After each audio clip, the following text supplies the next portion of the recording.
there, sir? Well, look at the mission you just accomplished with Iran.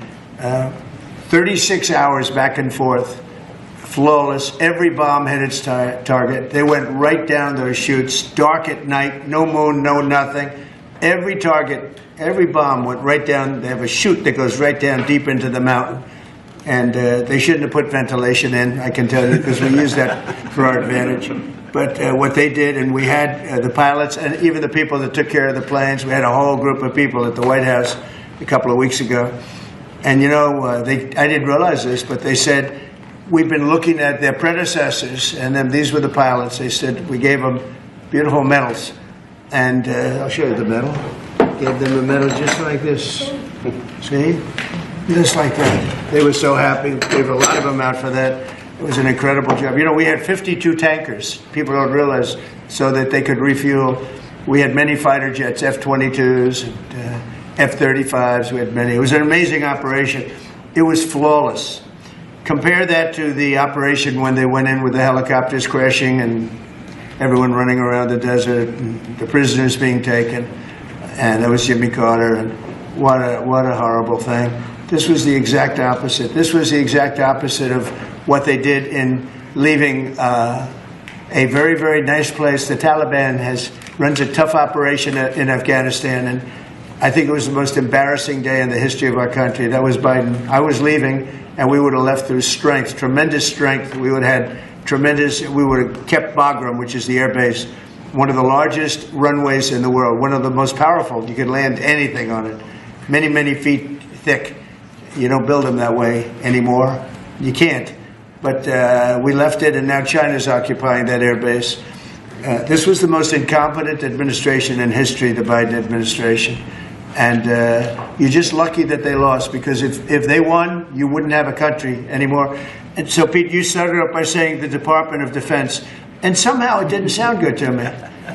You know, it didn't sound good. Defense, what are we defense? Why are we defense? So it used to be called the Department of War. And it had a stronger sound.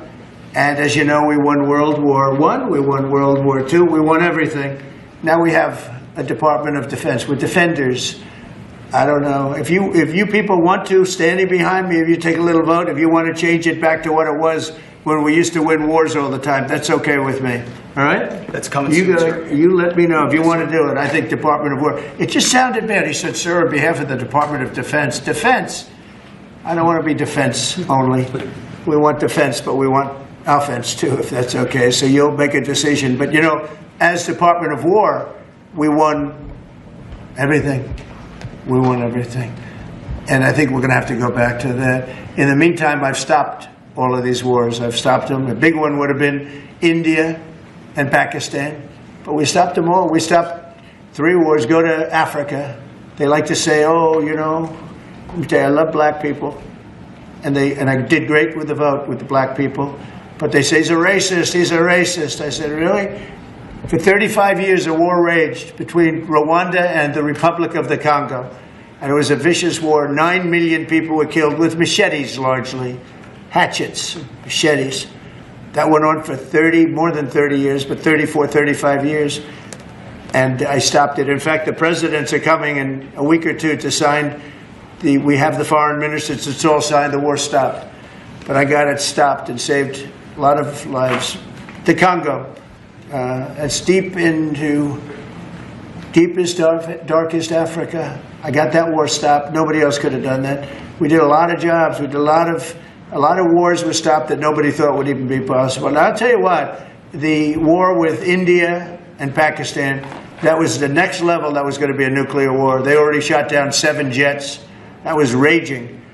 And I said, you guys want to do trade? We're not doing any trade. We're not doing anything with you if you keep fighting. You got 24 hours to settle it. They said, well, there's no more war going. And I used that on numerous occasions. Trade, I used I used whatever you had to use. But we got 7 of them stopped. And the one I thought would be easiest, frankly, was going to be Russia and Ukraine. But that turns out to be some big personality conflicts. It's one of those things. But we're going to get that stopped eventually. We're going to get that stopped too. 7,000 soldiers died last week. Think of that, 7,000. I usually say 5,000, but 7,221 soldiers died last week in the fight between Ukraine and Russia. And they're not our soldiers, but they're souls. They're living souls, and they leave their homes, and they wave to their parents, and their parents are so proud as they leave in a beautiful uniform, and a week later they get their head blown off by a drone. New form of military. It's a whole new form of fighting.